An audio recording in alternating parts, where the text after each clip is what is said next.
WWE had its ups and its downs this week. We're going to go right into the ups with this for Smackdown Live. So we were greeted with Shinsuke Nakamura being a guest on Kevin Owens' highlight reel. And Kevin Owens, of course, was shooting his mouth off, exchanged some words. Shinsuke Nakamura, who he had introduced, comes out,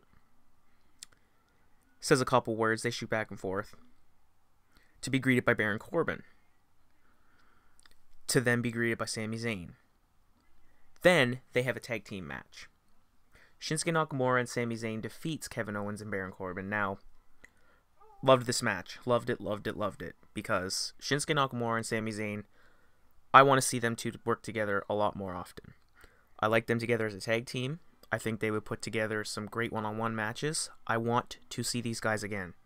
I have to see these guys again. I like how they work together. Now, then after that, we had the New Day. I hate the New Day, but the New Day returned to confront the Usos, who I also hate. But I seen this coming. I seen this coming a mile away. The New Day comes back and says to the Usos that they will be facing them at the Money in the Bank pay-per-view. The show started out great, and then that happens. I did not like that only because Breezango, who has all the momentum as a SmackDown tag team right now, the fans love them. The fans are behind them 100%.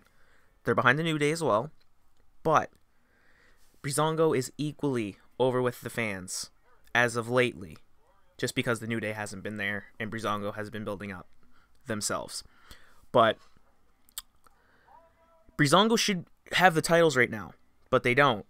And I had a feeling, I said, you know what? I forgot that the New Day was coming, but then when I realized that they were coming to SmackDown, I said, yep, they're going to drop to the Usos are going to drop the titles to the New Day.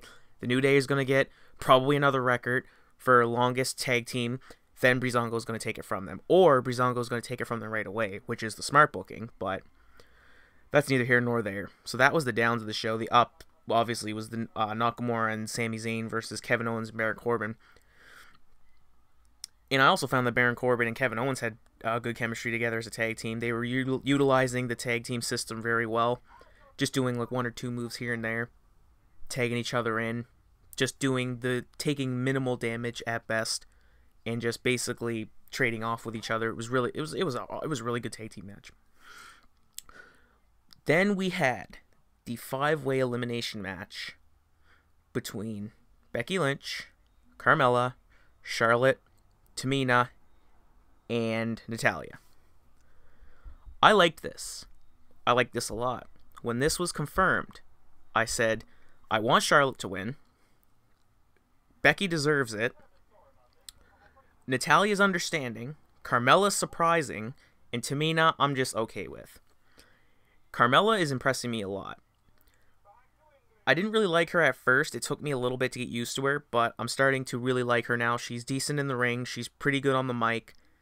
Just her overall character, I like. It would be really surprising to see Carmella go again for the title. Charlotte did an amazing powerbomb through the table to Natalya. She powerbombed Natalya right through the announce table. It was crazy. I didn't expect that.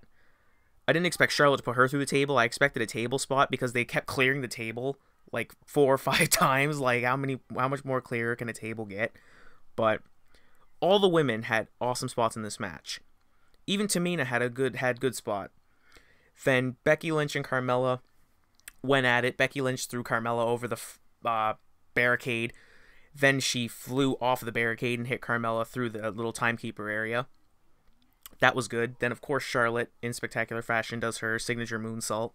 I thought it was going to be a corkscrew, but it was just a regular. Either way, it was really good. Shane McMahon then comes down, because the match still hasn't even begun yet. Shane McMahon comes down, and then he announces the first ever women's Money in the Bank. I've seen a lot of people wanting this match. In comment sections everywhere, I've seen a lot of people say, you know what, they should have a women's Money in the Bank match. Just, there's no point of having this little elimination thing. And I said, you know what, that would be nice and fresh. It would be a good idea for them to do. I didn't think it was going to happen. It happened. Fans went crazy. It got a good response. And I know just because, just the look on Charlotte's face alone, it just looked like, I just know that she's going to bring it. It's going to be awesome. There's going to be plenty of good spots for her. There's going to be good spots for Becky Lynch. There's going to be good spots for all these women. The SmackDown Live women's division is very impressive. All the women, even to me, I like all the women on the SmackDown Live roster. I can't say that about Raw. But then we get to Breezango defeating the Colognes. Good booking for this. Breezango, like I said before, plenty of momentum. The fans love this Fashion Police thing.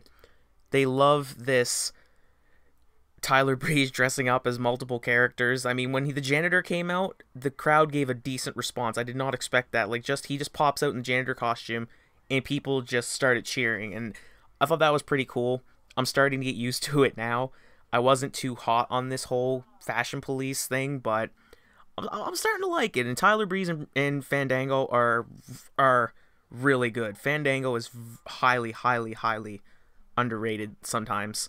He's very good in the ring. I expect these guys to get the titles soon. Very good match between these four.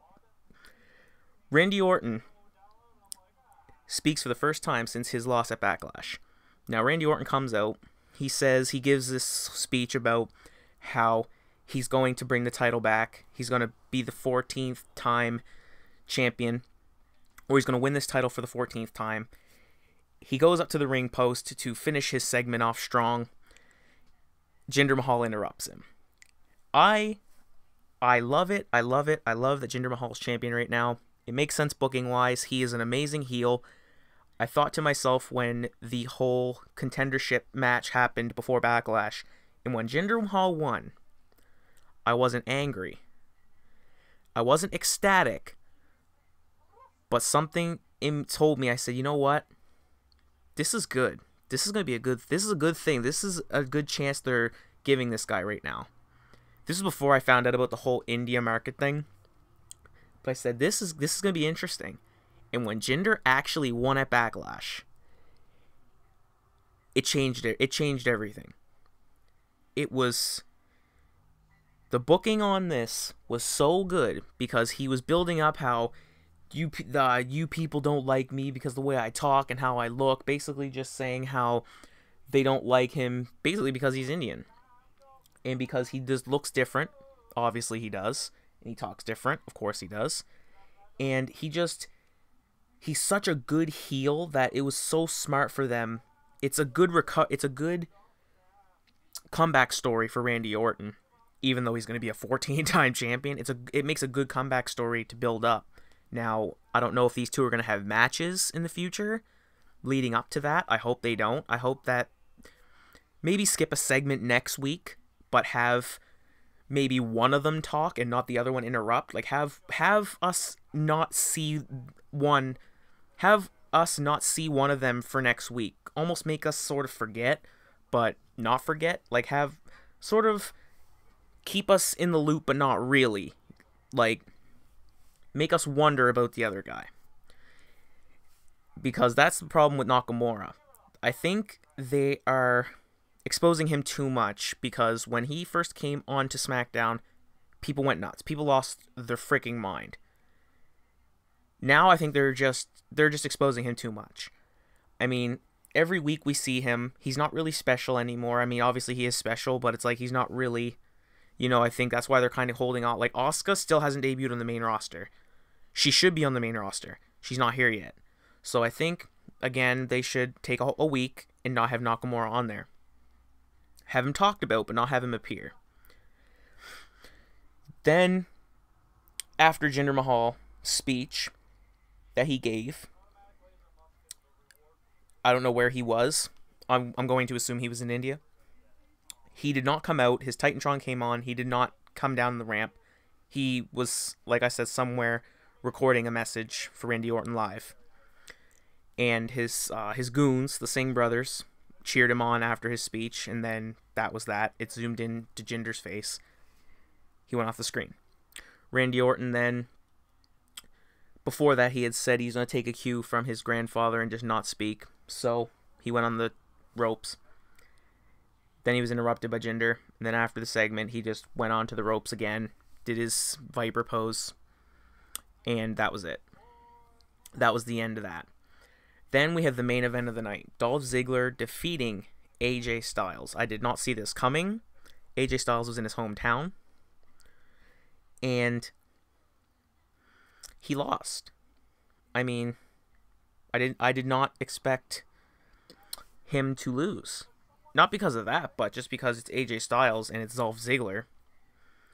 I'm happy that Dolph Ziggler didn't have another match with Nakamura. I'm happy that those two are taking a break.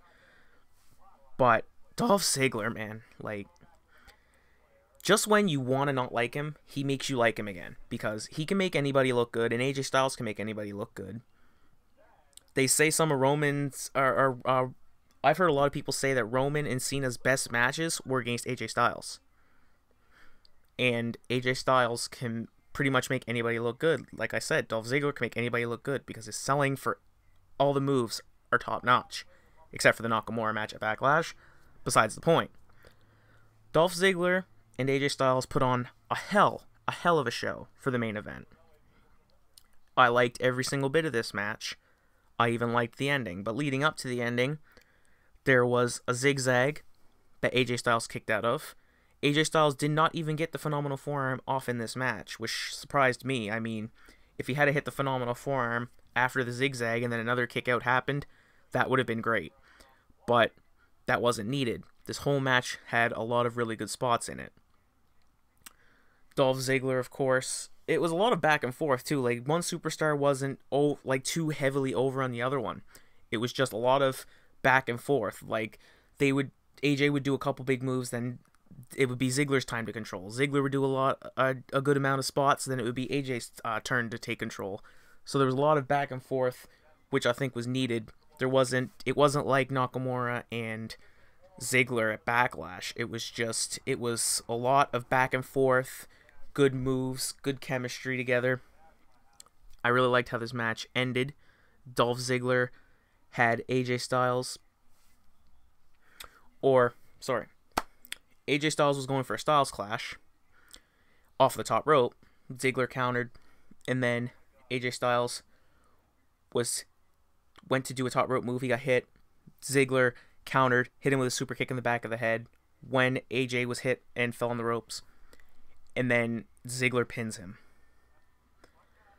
I did not see that ending coming. I did not see that ending. Ziggler just pinned him after that super kick. I thought AJ was going to kick out, but he didn't. So maybe that's going to stem into a rivalry between those two leading up to Money in the Bank. Who knows?